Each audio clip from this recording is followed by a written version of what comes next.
Omnicanalité, drive to store, social marketing, les retail tech accompagnent la transformation numérique des distributeurs, e-commerçants, foncières commerciales ou des marques de produits de grande consommation.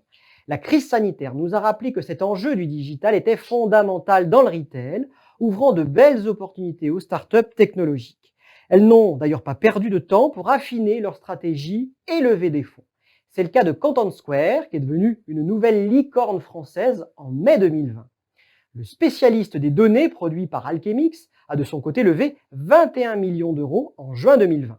D'autres leaders ont émergé ces dernières années avec de grandes ambitions internationales comme Akeneo, iAdvice, Miracle ou Win.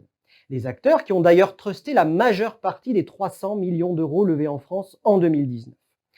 Contrairement à ce qui se passe dans l'immobilier avec les proptech et surtout dans la finance avec les fintech, les grandes enseignes de distribution et les foncières commerciales sont peu actives en matière d'acquisition de retail tech.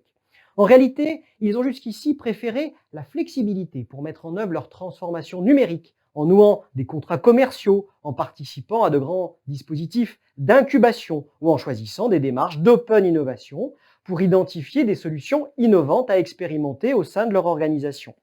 L'accélération digitale du retail changera peut-être les choses. Les zones de turbulence se manifestent aussi pour ces startups dont les modèles d'affaires restent encore imparfaits.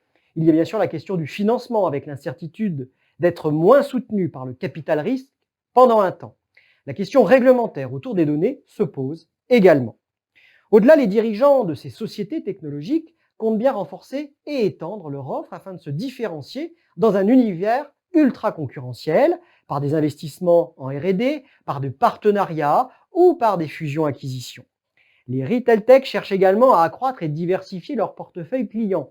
Cela passe par le renforcement de l'équipe commerciale, par des partenariats avec des éditeurs et intégrateurs de logiciels, ou encore par le développement de l'interopérabilité des solutions.